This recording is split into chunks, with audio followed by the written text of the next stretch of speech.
Hello, friends. Welcome to Wholehearted Soul. The purpose of this channel is to share content with you that will help you realign with your soul's intent. Today, we're going to talk about relationships. We just had a solar eclipse in Libra a few days ago, and that means relationships will be very important for now and for the next couple of years because the eclipses are falling under the Libra Aries axis. Now, today we're going to talk specifically about why you intend to be in a relationship in the first place. What's your intention? What is the reason? What is the purpose of you getting into a relationship based on your relationship axis?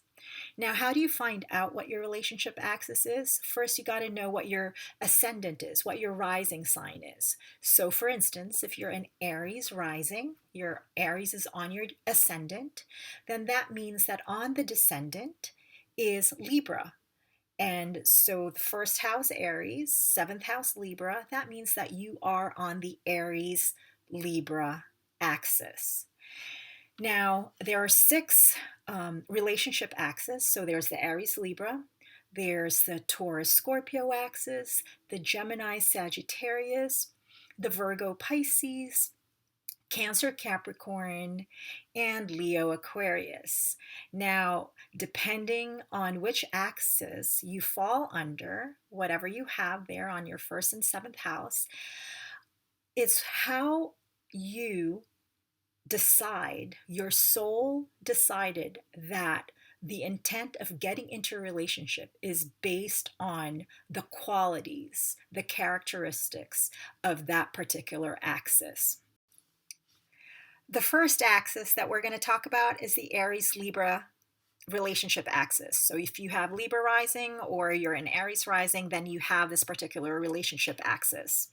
Now, this is the type of axis that's actually quite familiar to our society. It's the romantic notion of a soulmate, of a partner. The key words to this particular axis is that of partnership. It's of conscious, non-hierarchical relationship. It's an equal partnership. It's about it's also this romantic notion of a soulmate relationship. Essentially, the partner is the path to God. But there's really more to this because the Libra Aries axis is when you talk about partnership, it's about the processing of partnerships. It's the relationship, the processing of relationships. It means that to be in a relationship is to really know yourself as well through the partner. The way to show up in the world is also based on what your partnership is like.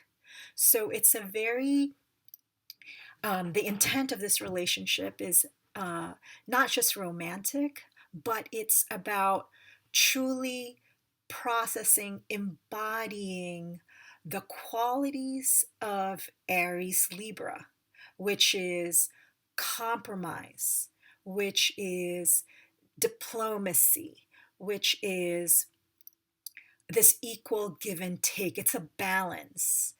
So you have Libra that's more compromising, and then you have Aries who is the take charge, the wanting to not just be alone, but to, be okay about doing things by themselves. So it's a kind of polar opposites with Libra wanting partnerships and Aries wanting to be alone. But together, when you have this relationship axis, it's about how can you be alone, in terms of being alone, meaning how can you still be independent? How can you still be yourself? How can you still fulfill your own needs and your own desires while being in relationship? And on the flip side is, how do you make sure that when you're in a relationship, you don't abandon yourself, that you don't compromise too much? That's an equal really an equal give and take. So it's a way to really process this whole relationship arena, in the sense that it's about being yourself, like really, really standing and knowing who you are, that Aries energy, and also, how to be in a partnership, how to compromise, how to balance, how to love equally, how to have this give and take. The next relationship axis that we're going to talk about is the Taurus Scorpio axis. So, very, very exciting, because this is about life force energy. It's about being energized. It's about really having your batteries fully charged. This is a sexual energy. This is tantric energy. So when you have this relationship axis, it's about feeling alive. So how do you know when it's a wrong relationship? It's when you feel like your batteries are drained, when your relationship doesn't excite you. This is really truly about excitement and fully embracing your sexual needs. There's going to be a lot of desire in this relationship. So it's also, Taurus is about receiving. It's the one sign that is really, really comfortable with receiving. And then you have Scorpio, who just likes to run the energy. It's about feeling, it's about intensity, but depth and passion. So this is what this relationship is all about. It's really lighting each other up, energizing each other, having passion for each other. So if there's none of that, then it may not be the right relationship. The third relationship axis is the Sagittarius Gemini, Gemini Sagittarius relationship axis. Now, this one is all about freedom and space and adventure and travel. And so when you have this relationship axis, you know, if you feel confined, if you feel shackled or restricted, or there's some type of constriction going on, then it's not the right relationship. This is about really getting on this trail, and and you're on this trail, and whoever shares the your quest, your adventure, who's ever there for that particular time, whether it's for a few months or forever. But as long as you're going on a journey together, as long as, whether it's, um, external journey, whether you're traveling or going to, or expanding your mind, maybe learning together, or also being spiritual, like having the spiritual journey together. So it's having the spiritual partner. That's the essence of a Gemini Sagittarius axis. But again, key to this is freedom, expansion, having a partner that, is ready to go on an adventure with you. That's the Gemini Sagittarius axis. So if you're feeling bored, then obviously it's not the right relationship. You need to be excited. You want to, kind of expand your mind, expand your horizon, being spiritually lifted by each other as well. That is key to the Gemini Sagittarius axis. The next relationship axis is the Virgo Pisces axis. Now, this one is about, the key words are help, the helpmate, the sacred work, the support, giving. So this is one of those, this is the relationship axis that really promotes supporting each other, helping each other. It's like, think about it as also, you know, um, two people who are really involved in their mission in the world, their work, their sacred work. So they both love to do what they want to do, and then they support each other, they lift each other up, they help each other really fulfill their mission, support each other with their career, their life's work. There is this, again, this service. It's a very service oriented type of relationship, where you're really there for each other. You're in times of need, you're there to support each other. In times of, if, say, there's something going on in your career, the other person steps in. So that's the type of relationship. It's a very, it's very service oriented, it's very helpful, it's true caring in a way, in a sense of, service to each other, of really, really helping each other. Number 5, the fifth relationship axis is the Cancer Capricorn axis. So, this is another relationship axis that is very familiar in our society, and that is about family. It's the creating of a family, it's creating community.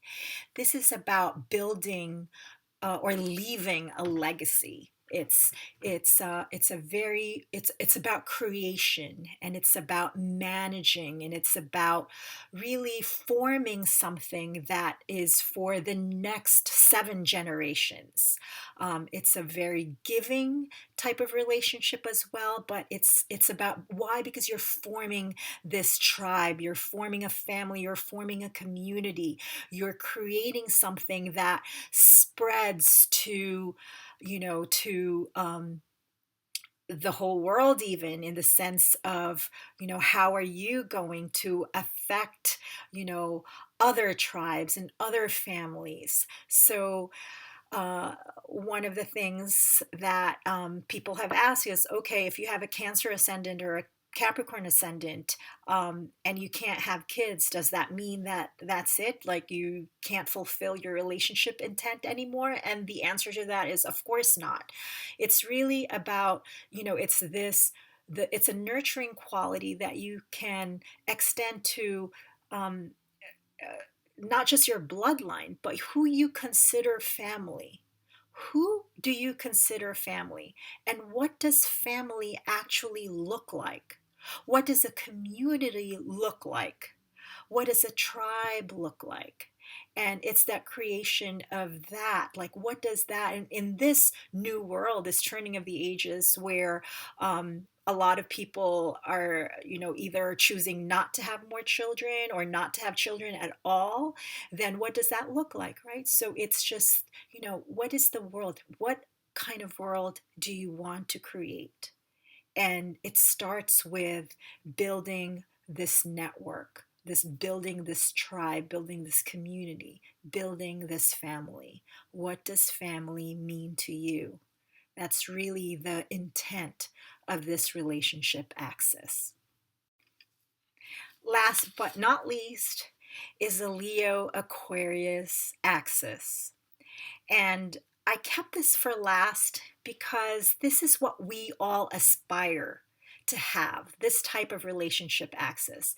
And this axis is about empowering the other person, your partner, to become their most authentic self, their most creative self, their most independent self, the one, to this is about, this is the relationship that busts all codependency.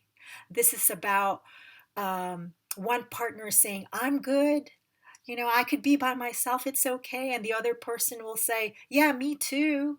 I'll be fine by myself as well. But wouldn't it be great to dance together, to dance through life together, where we can really empower each other to be our unique selves? So, this is a very radical relationship axis. And this is, I would even say, it's not about getting a ring or having, or even having like a formal commitment, because it's, you don't need the external validation. You don't need to have the contract. It's just about choosing each other because you want to be with each other. It's you desire to be with each other. You don't have a need for each other. You just want to be with each other. There's less fears in this type of relationship. There's less dependence.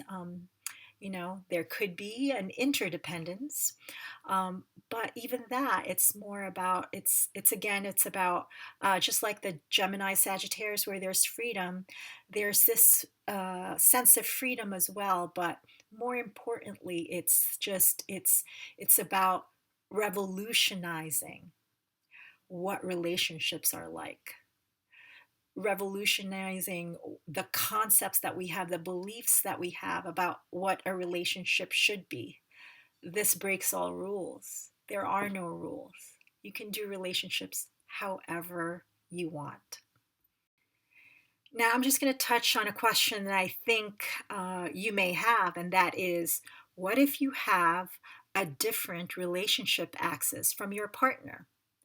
So, for instance, what if you have a Cancer Capricorn axis and then your partner has a Gemini Sagittarius axis? So, remember, a Cancer Capricorn is all about creating a family, building community. And then you have the Gemini Sagittarius axis, which is about freedom and adventure and, being on just having a trail mate. So you may think that there's a clash in both, but the purpose of knowing what your relationship axis is that now that there's this awareness, you can see when they act when your partner acts in the way that they act, or they're doing this relationship in a way where you're not really able to comprehend, or it's not really meshing well with what your view of relationship is. You can step back and say, okay, but that's because this is how they view relationships. This is their soul's intent for a relationship. There's this awareness, and when you have awareness, then you can somehow create in a way where both of you are now satisfied, you create satisfaction for each other based on your knowledge of what their relationship axis is. The other question I want to address is, are you always going to have the same relationship axis? I mean, you change in life, right? You develop into a different person, you grow, you age, you have different needs in life. So does that mean that you're still going to hang on to your relationship axis? And the answer to that is, just as as you go through life, you also progress, right? So even though you're an Aries ascendant, maybe in this time of your life, you are now a Taurus ascendant. So it's, another skin, another layer that you put on yourself. So it changes who you are as well. You add, you color your personality in a different way. You add more Taurian traits to your personality. Now, it's the same for relationships. So, for instance, if you had an Aries Libra axis, and now, let's think of something really different. Like now you are on the Sagittarius Gemini relationship axis. So, so you're probably not going to want to have a conventional relationship. You may still want somebody, a partner, to bond with.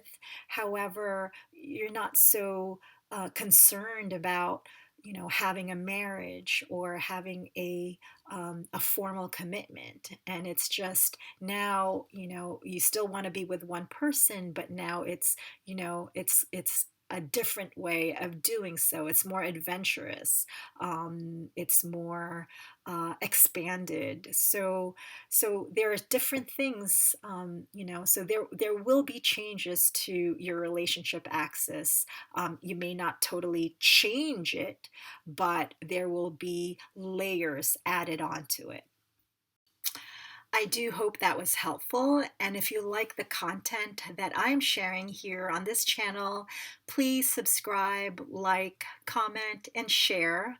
I'll be adding more content as hopefully on a weekly basis and a lot about relationships, surely about astrology and other things as well. So I hope you tune in and subscribe. Thank you.